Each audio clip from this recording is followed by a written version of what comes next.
This is Doug from Coe Hill, and you're listening to As the Story Grows.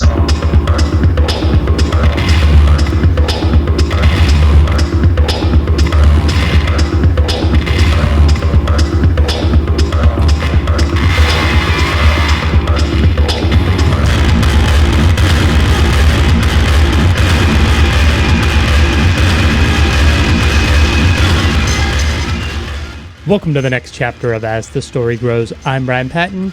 This week, Doug Heiser, the musical brains behind Coe Hill, joins the podcast. Coe Hill released Volume 1, maybe next week, back in September. Doug gives us a deep dive on the conversations and process that led to Coe Hill and the collaborative nature of the project, as well as working with the Hidden Bands app for a fresh way to release new music. Doug is trying something new musically, and I always appreciate talking to an artist with a unique perspective on how to create and release music. So I hope you guys enjoy getting to know Doug Heiser from Coe Hill.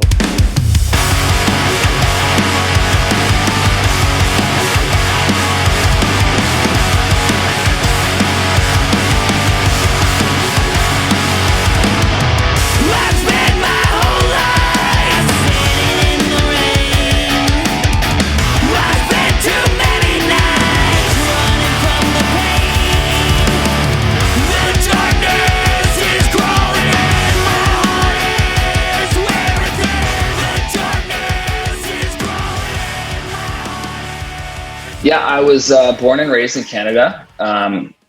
Lived there pretty much I lived there until I was 13, and then my parents moved us down to the States in Connecticut. Okay. And so we were in Connecticut for 4 years. So I did high school in a town called Ridgefield, and then I went to university in a small school called Iona College, which is in New Rochelle, just outside New York City. And then by the time I graduated, my parents had relocated back to Toronto, and I was too lazy to find a job. So literally one day with my lease left, I had to call my dad and was like, can you come get me and all my things and take me back to Canada? And he showed up the next day and packed, and I went back to Canada, and I've been here for, 8-9 years or something now since I was in the States last. Mm-hmm. That's rad. What brought your parents stateside? Work. So my mom worked for like a big, like multi-billion-dollar company, and she got a promotion, and the head office was in Somers, New York, which I guess is near White Plains, New York, if you need a bigger marker. And so, yeah, that's why we moved down. And then a few, or I guess 7 years later, she left that company and took a new job back up in Toronto. And so they left me for a year to fend for myself while I was in university, and then I came back myself. That's awesome.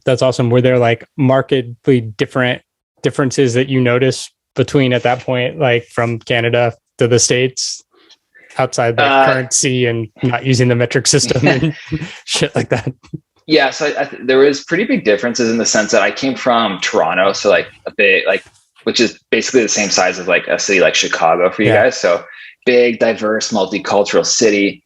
And where we moved was like white picket fence suburbia, Connecticut. So like it was like a very white, like isolated community. So for me, it was not necessarily just like the culture shock of being in a different country, but getting into that small town rural, or not rural, but like that isolated vibe where there's kind of their own little microcosm of like their own little world. And that's what I think was the biggest gap for me. But like once I went to like New Rochelle, which was a bit more of an urban area just outside New York City, that's where I started to be like, okay, there is a bit of a different vibe out in the States, where I was kind of like isolated up in like that small town, which I think was only like 22,000 people in that small town. But yeah, so I don't know if it was necessarily country differences, but more so just that big city vibe to go into that small suburbia town. Yeah. That makes sense. What got you into music? I think there's a few different ways I can answer that. There's a way as like a listener, which I think anyone in I'm a 91. So I think the most common answer for people in my age is like Tony Hawk's Pro Skater. So I think that like the Tony Hawk's Pro Skater games were a big gateway for a lot of people my age to get into like, oh, this isn't what I hear on the radio, but this is really cool. Like, this is like something different. This is something edgier. So I think that's a bit of like a cop-out answer. But then from there, like, that's kind of what made me aware of like this alternative guitar driven music versus what I was hearing on the radio. But up in Canada, we have this station or this TV channel called basically our MTV counterpart to you. Much Music. Much Music. Yeah. A satellite TV. Yeah, I watched a lot of Much Music. It was great. Yeah, it was a pretty good format. And obviously now it's gone the way of like MTV, where there's no music element to it at this point, which I think they're trying to change. They're trying to bring it back to some of those old roots that were some of those host formats that were big in the 2000s, 90s. They're trying to bring it back, I think. But I remember like hearing on the music video rotational channels they had going, like Linkin Park's like Somewhere I Belong. Mm-hmm. And like, I remember watching that at like my grandma's house, just like flipping through the channels and being like, what is this music? And like that I think was like the real catapult to get me into like bands and actually following like who's releasing music, what's going on in the form of a scene. And then what actually got me into like playing music was actually kind of going to summer camp. So I was big, like a big summer camp kid, and all like my favorite counselors were big into playing acoustic guitar. Like they'd play at campfires. They were like the entertainment. They're kind of like, for lack of a better, they're like the rock stars of the camp. They're the cool ones that everyone liked and was into. And so that really made me interested in picking up an instrument. So funny enough, going back to the story of moving to the States, I was super against moving to the States at that time because I was 13. Leaving middle school, going into high school, like big pivotal year. So I had a terms and conditions list to my parents of what they had to get me in order to kind of make me happy and not a brooding teenager. And a big one was I needed a guitar and guitar lessons. And so that was a real catalyst of what actually got me into an instrument was moving. Funny enough. And then what more so got me into like a music industry side of it all was when I was in taking my lessons, my teacher was starting up a studio, a recording studio not too far away. And in high school, I needed to do an internship project. And so I asked to intern at his studio. So that kind of got me into a bit of a music business side of things where I was working with artists, recording artists, being just kind of like an assistant engineer around the place. And that's what helped me get into a bit more of a behind the curtain type look at it. That's awesome. Did you have a preference, one or the others, whether you liked playing or like that recording production side, or was it just kind of hand in hand, all you could eat, right? Like, it definitely started as more of an interest in like the playing side. Cause I had a band in high school and like we would play like being like 15, 16, like we'd rehearse for literally 8 hours on a Saturday or a Sunday, like nonstop. It was like a way to hang out. And so super into the playing side. But then once I got into the studio, it was a lot more seeing like the way like you can make music and actually build it from scratch and make the idea of a song to an actual recording really interested me. And so I really got into like, I probably developed a bigger passion for the recording side of it. But then unfortunately, like once I moved, I didn't really have access to that kind of studio network once I moved back to Toronto, and kind of got out of it a bit and fell back more into the performing and instrumental side of it. Yeah. That's cool. You had band in high school. Like, I assume what'd you go to college for?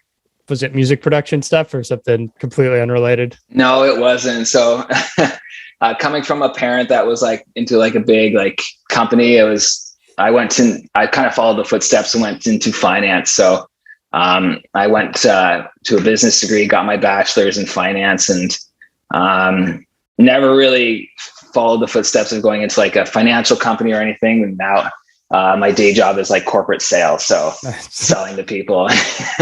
It's wise, much wiser than those of us who went into music production and oh man, I mean, if I had my choice, and everything, but you know, like when mom and dad are cutting the check to university, you gotta you got to also appease the hand that feeds, right? So yeah, believe me, if it was my way, I probably would have gone into some sort of art production or something adjacent like that, because that was like my passion and everything, and probably would have tried to pursue that harder. But nothing wrong with a business degree at the end of the day. I mean, every company, no matter what you do, needs to make money and everything.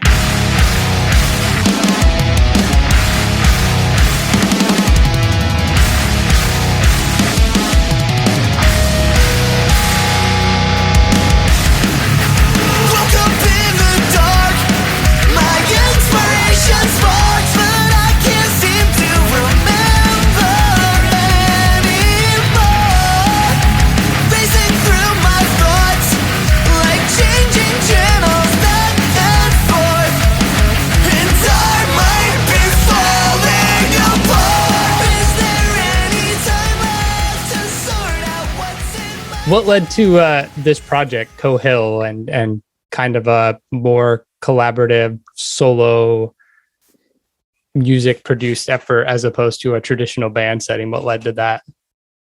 Yeah, so funny, or not necessarily funny enough, but like it was really driven by like COVID.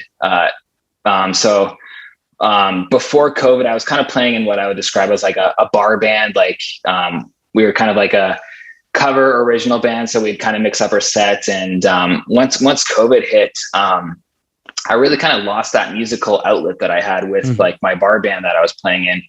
And so once everything kind of got shut down and you couldn't really leave your house at that time, no one really knew what was going on, how deadly this thing was.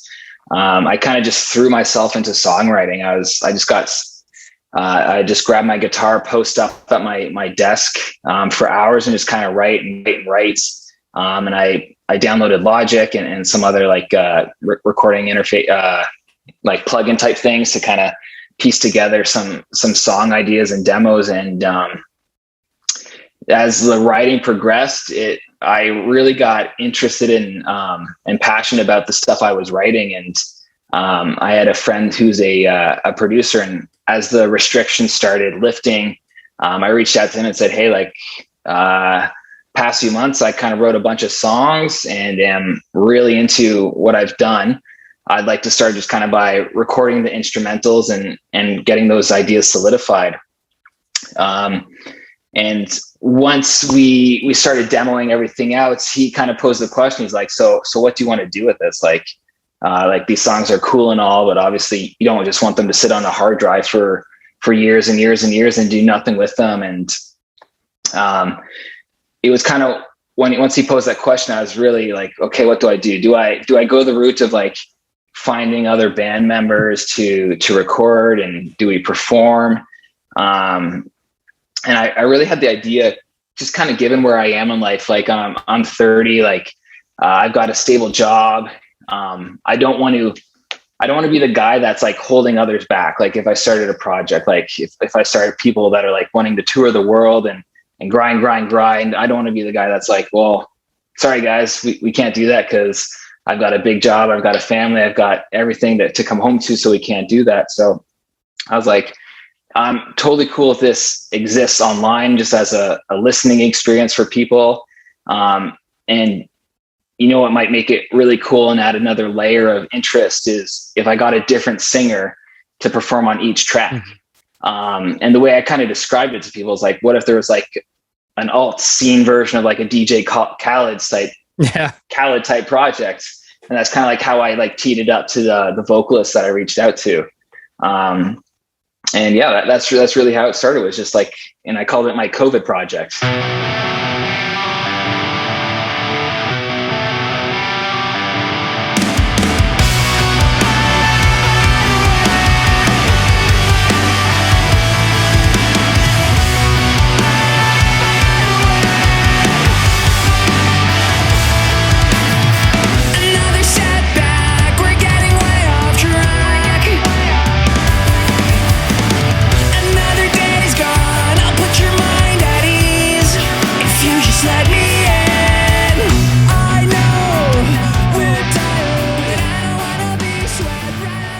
Did Farming It Out have different vocalists perform on it and have that like DJ Khaled like of the scene mindset, like free you up musically to like each track could be a little different where you didn't feel stuck in a specific genre because like somebody's going to bring their own spin to this vocally that will fit this. So it doesn't all have to sound like X band or X project. Like, yeah. So, I mean, even from an instrumental standpoint, not just vocally, like there is, the way I kind of describe it is like it's kind of rooted in like the post-hardcore, like early 2000s vibe, bit more of a modern take on it.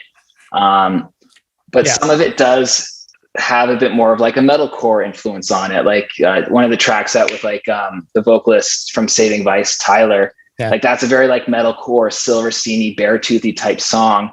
And then the first track I released, Deadweight, with the vocalist from Tiger Wine, that's got like a Under Oath meets 30 Seconds to Mars vibe in it. But like you said, with the different vocalists, they add so many different layers by bringing their influence that when my idea was sitting over here, then the second they get onto it, now it's over in a whole new lane with whatever influence and ideas they brought into it. So from an instrumental and writer perspective, it was really cool for me to see how these demos and these songs went to whole new levels once other people were able to put their ideas and influences onto the song. And where I thought I was hearing melodies and how I kind of envisioned a vocalist to put onto it. And once I got the vocal takes back, I was blown away by what everyone did. Like it was like something I couldn't even comprehend or envision. Yeah. Like the first track, Warning, when I hit play, it reminded me of both like Under Oath's last record and like kind of the Chasing Safety vibe. And I was like, oh, okay, this is really cool. I dig it. And like the way the songs change, but it has a very familiar feel to it without like being like a one note record, which is cool. Yeah. And the other cool thing about that, with like kind of having different vibes that I found, or the thing that I appreciate is right now it's 5 songs, and every person you talk to who's got like a different favorite genre, different favorite artist, everyone has a different favorite song because of the different ways they lean, the different ways vocals go.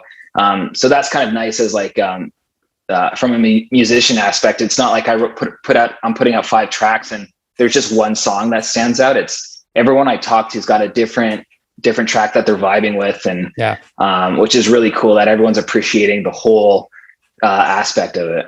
Yeah. Where'd you come up with that name, Coe Hill? Well, as you know, like names are like probably the hardest thing to come up with in artists. Like how many bands come out each year and everyone wants a different name. And some people now have to add like UK or US to the end of their name, because everything's pretty much taken. And so once I got to that position of, okay, what do I actually call this? And how do I make it so that it sounds that it fits within this alternative scene genre? And how do I find something that's not taken? So I just kind of started putting together a short list and bouncing ideas off people. And one of the names on the list was Coe Hill.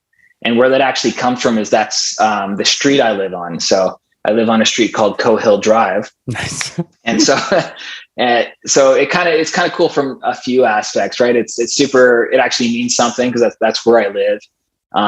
B, this is where I was stuck. This was my COVID project. This is where I was stuck during COVID. Yeah. So it's kind of very fitting in that aspect. And this is the basement where I wrote all the songs on. Right. So, it's got a few like layers to it by selecting that name. And then from there, like one of the things I was debating on is, do I just call it Coe Hill or do I call it Coe Hill Drive?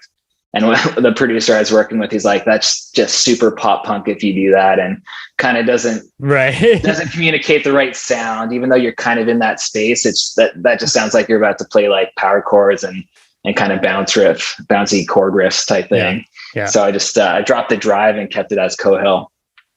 That was wise. It was a good producer. Coe Hill Drive works, but it definitely it does immediately work. Where I was like, I know what kind of band that is, and that's not what this record is.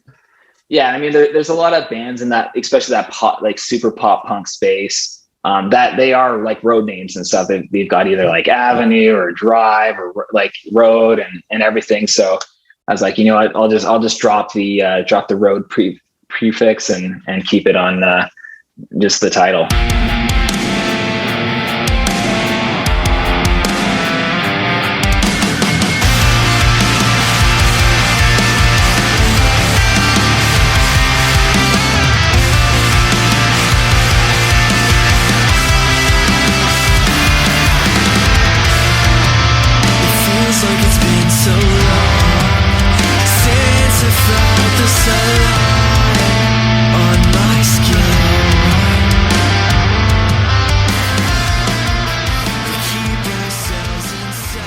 How'd you get connected with Black Gate Records? So that's actually a friend's label. Okay. And the friend that was mastering the EP, once I started sending him the singles, the first 3 singles, he was super into it to the point that he wanted to release it and sign me to his label. So that's really how I got connected, was just through needing work done from a production standpoint and them vibing with what I was doing. That's awesome. That's awesome. For the release of this record, you're working with Hidden Bands app. Can you talk about that? Yeah. So it's, I hope I can describe it like as well. So they reached out to me just through a music networking group that I'm in on Facebook. I was kind of like posting to some groups like for pre-save links and everything. And the person that created this app reached out to me saying, "Hey, we're relaunching our app." The best way to describe it is it's like it takes music discovery in the rock alternative scene is what they focus on, and it incorporates the augmented reality thing that like Pokemon Go is. So there's an element. So you need to walk to destinations and to like uncover what they call as tapes. Yeah. And by going to different geolocations, you uncover unreleased songs. So as we're talking now, the song Warning is unreleased, and that's the song that's queued up with their app. So users of the app are able to hit different geolocations and uncover the song. But for the first 2 weeks, they're not able to see who the artist is because it's unreleased. So they are able to like click if they like it or click if they don't like it. And then this Friday, on September 10th, once the song goes public and live and on all the channels, I believe they get some sort of like notification that says, "Hey, this is the song Warning by Coe Hill featuring Devil in the Details. This is you said you like the song. It's now live on Spotify, Apple Music, blah, blah, blah." So that's my terrible description of it. It sounds pretty cool. Yeah. And it's a really new app. They just rebranded. They had an older name. I can't remember what it's called now as we talk. But yeah, that it seemed like a really cool idea, and I jumped on board once they reached out about it. That's awesome. How'd you go about choosing who you wanted to work with to do vocals on each of the different songs? Yeah, that one was a bit of a fun and also challenging process at the same time. So I wanted to work with people that were in somewhat established bands that kind of had a bit of a following that I could use as features and kind of build some hype and notoriety around it. So as the demos started shaping up, and it was kind of a clear kind of what lane they sat in, I started building short lists of who I felt would be achievable, like reasonable and realistic to reach out to and contact about features. So I just started reaching out to people through Facebook Messenger. And I just say, "Hey, like I had a bit of a spiel. I said, hey, like my name's Doug, working on this project during COVID. Got a song that I think your vocal would be perfect on, and would send them the Dropbox link." And some people left me on red. Some people said they were excited and then just ghosted me. But then, so yeah, there's a bit of a process through each song, but a few, like, so for example, like Tyler from Saving Vice, I had a mutual friend between him who I was showing the demos to, and he's like, "Hey man, like I know you may have someone in mind already, but I think this guy Tyler my friend in this band Saving Vice would be perfect for it. So he made the connection to me and him. And so like, that's how that one came about. And same with Devil in the Details, Sean, same mutual friend. He connected the two of us. And then one of the other songs 1 year later, the producer who worked on the album, Kyle, he knew the singer in Case We Crash, who's the main vocalist. And then the bridge vocalist who does the aggressive vocal is the singer in his band. So he kind of made those connections. And then reaching out to Tiger Y and Hayden, I just hit him up on Facebook. Nice. And then the other guy, Rival Town, Mike, I hit him up on Facebook too. We had he's a Canadian, so we had a bunch of mutual friends as well. And then on the bridge of that song is the vocalist from In Fear and Faith, Scott Barnes. Yeah. And he's really good friends with the guy who runs Blackgate Records, and he set that one up. That's so right. a bit of a roundabout way but a bunch of different ways I kind of got through it. So mutual connections, just random shots on Facebook, and yeah.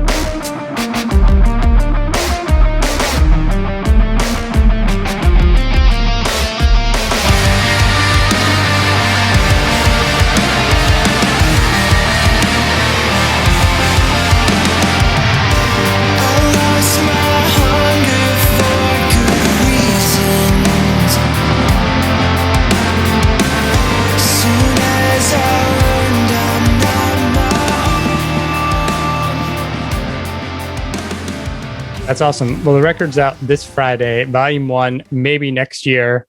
What's that title come from or mean? So I was a little bit on the fence with like what to call it. So I wanted to either just leave it as volume 1 or kind of volume 1 : some sort of chapter name. I was really on the fence, and the artist who did the artwork kind of had the idea to, like, well, why don't you kind of like combine the ideas of having a volume 1, and then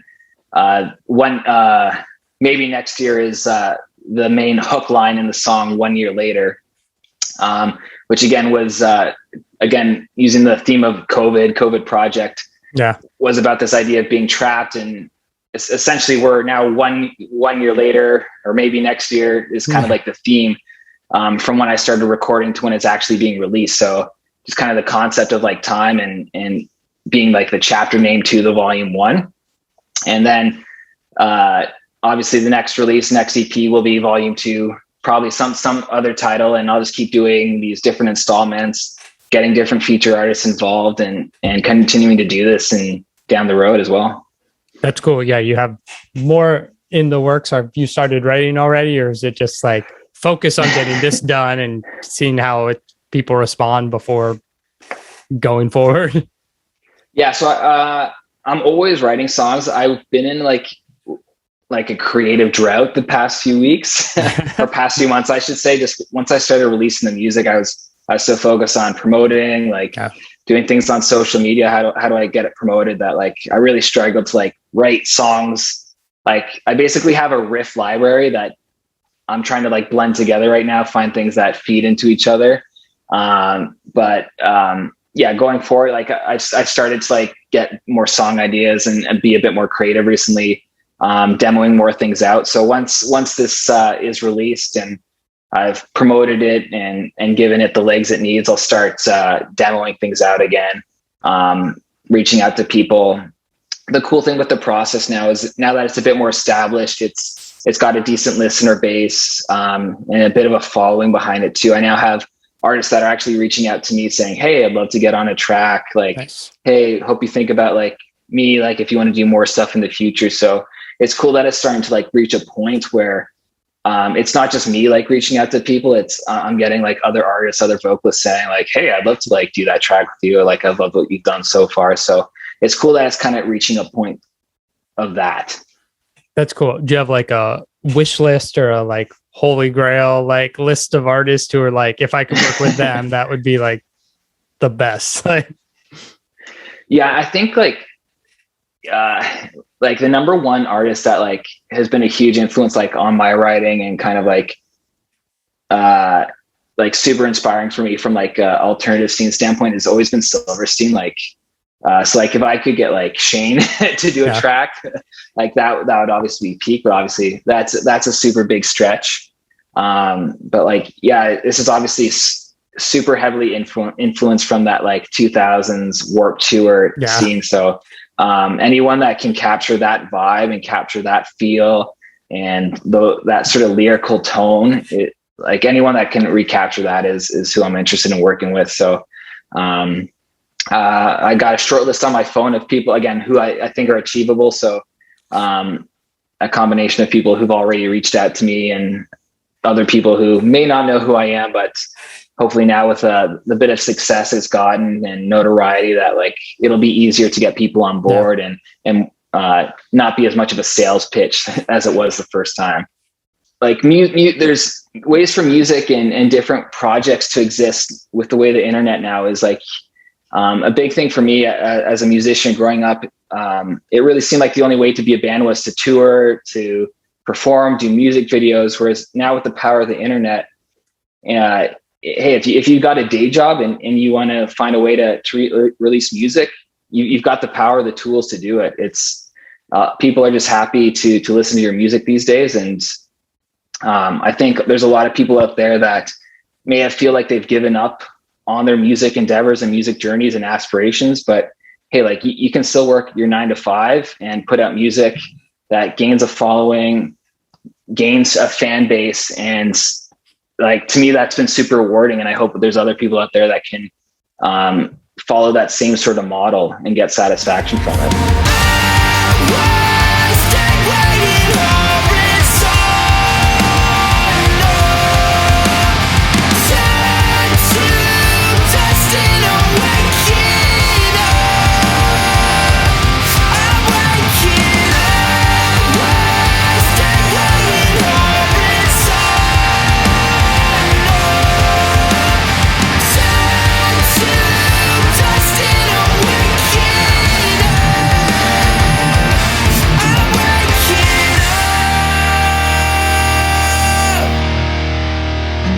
Thanks for listening to As the Story Grows. Our intro music was written and composed by Jeremy Hunt. The As the Story Grows theme is by Bob Nana. If you like what you hear, subscribe wherever you get your podcasts and give us a rating and review. If you'd like to support the show financially, you can join us at patreon.com/asthestorygrows. Be a part of our community and join the ongoing conversation over on Discord. If you enjoy this episode, share it on social media with your friends. Much appreciated, and thanks for listening. I never thought so.